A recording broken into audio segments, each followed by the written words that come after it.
Great is the thirst for happiness, and equally great is the lack of happiness. The majority of the poor long for riches, believing that their possession would bring them supreme and lasting happiness. Many who are rich, having gratified every desire and whim, suffer from ennui and repletion, and are farther from the possession of happiness even than the very poor. If we reflect upon this state of things, it will ultimately lead us to a knowledge of the all-important truth that happiness is not derived from mere outward possessions, nor misery from the lack of them. For if this was so, we should find the poor always miserable, and the rich always happy, whereas the reverse is frequently the case. Some of the most wretched people whom I have known were those who were surrounded with riches and luxury, whilst some of the brightest and happiest people I have met were possessed of only the barest necessities of life. Many men who have accumulated riches have confessed that the selfish gratification which followed the acquisition of riches has robbed life of its sweetness, and that they were never so happy as when they were poor.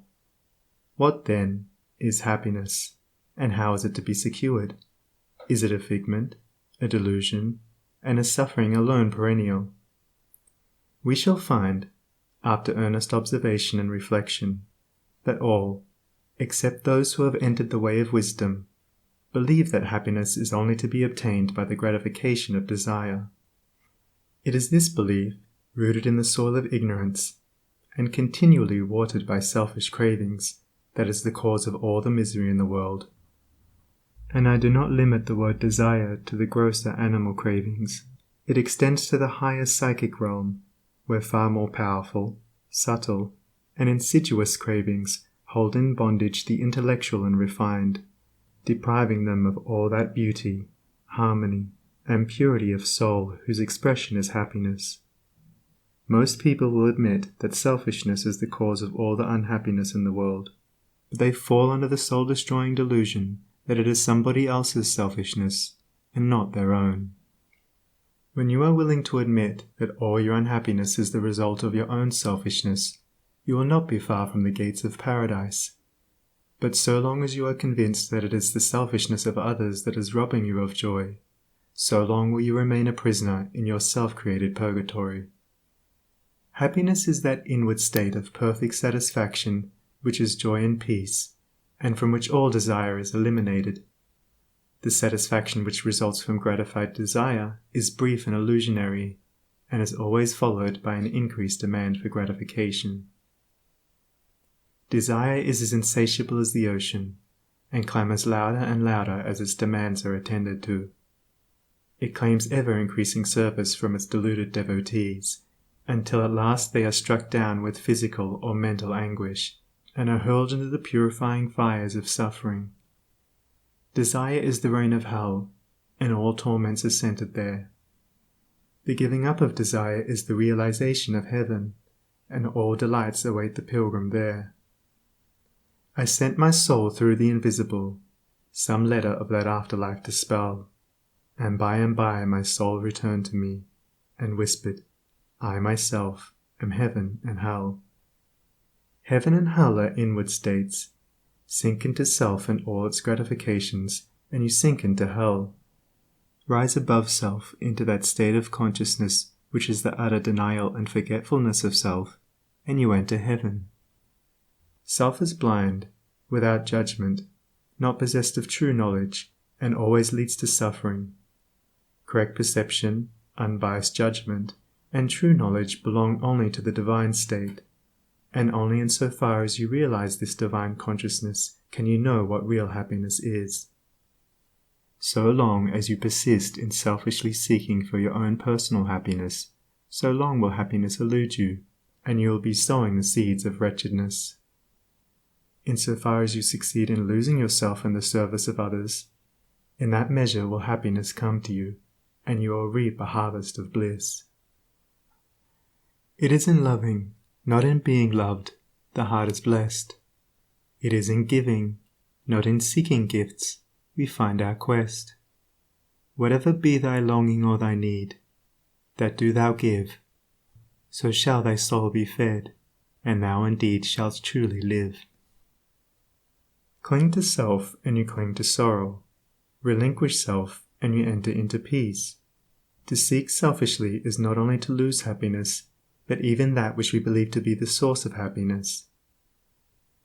See how the glutton is continually looking about for a new delicacy wherewith to stimulate his deadened appetite, and how bloated, burdened, and diseased scarcely any food at last is eaten with pleasure. Whereas, he who has mastered his appetite, and not only does not seek, but never thinks of gustatory pleasure, finds delight in the most frugal meal. The angel form of happiness, which men, looking through the eyes of self, imagine they see in gratified desire, when clasped is always found to be the skeleton of misery. Truly, he that seeketh his life shall lose it, and he that loseth his life shall find it. Abiding happiness will come to you when, ceasing to selfishly cling, you are willing to give up. When you are willing to lose, unreservedly, that impermanent thing which is so dear to you, and which, whether you cling to it or not, will one day be snatched from you, then you will find that that which seemed to you like a painful loss turns out to be a supreme gain.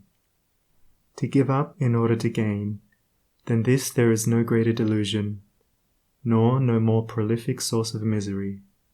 But to be willing to yield up and to suffer loss, this is indeed the way of life.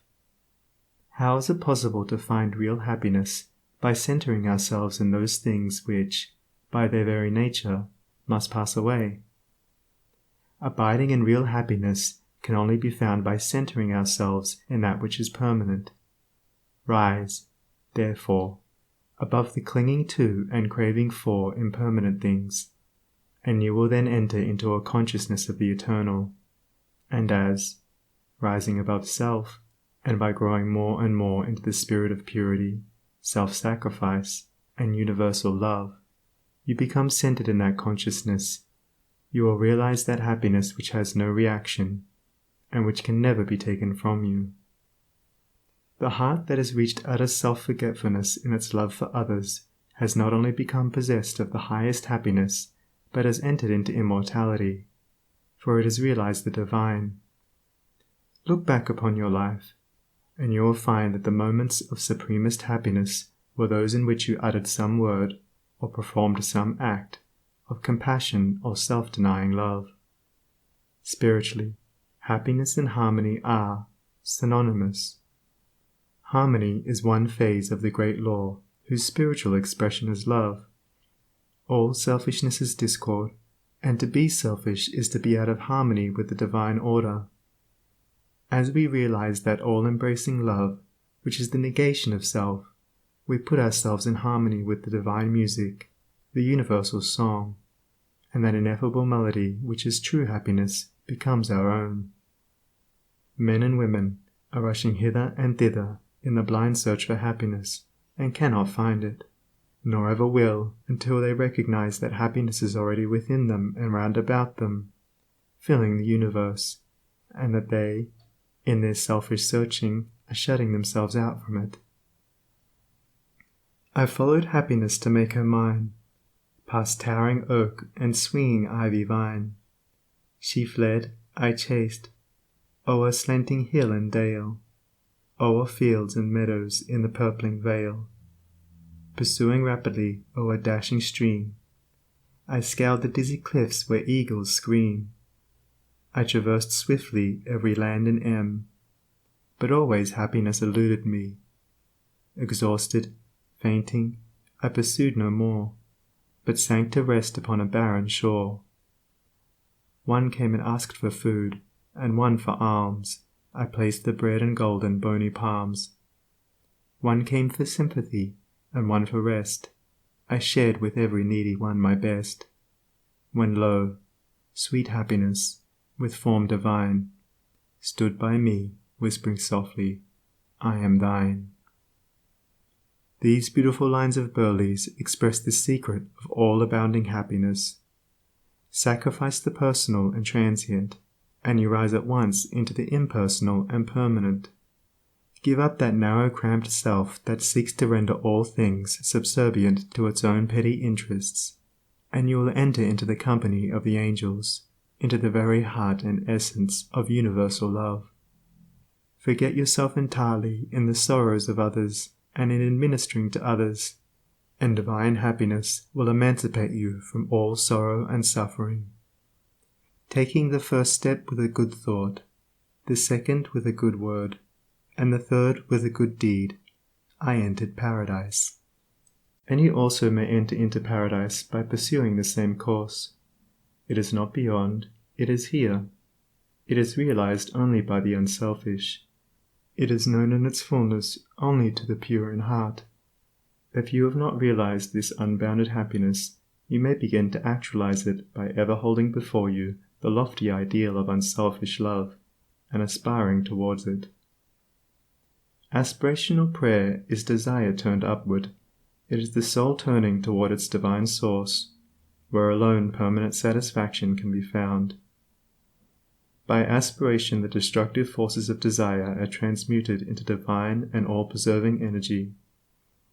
To aspire is to make an effort to shake off the trammels of desire. It is the prodigal made wise by loneliness and suffering, returning to his Father's mansion.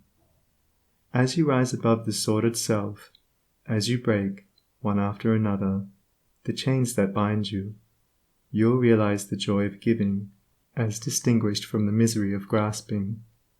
Giving of your substance, giving of your intellect, giving of the love and light that is growing within you. You will then understand that it is indeed more blessed to give than to receive, but the giving must be of the heart without any taint of self, without desire for reward. The gift of pure love is always attended with bliss.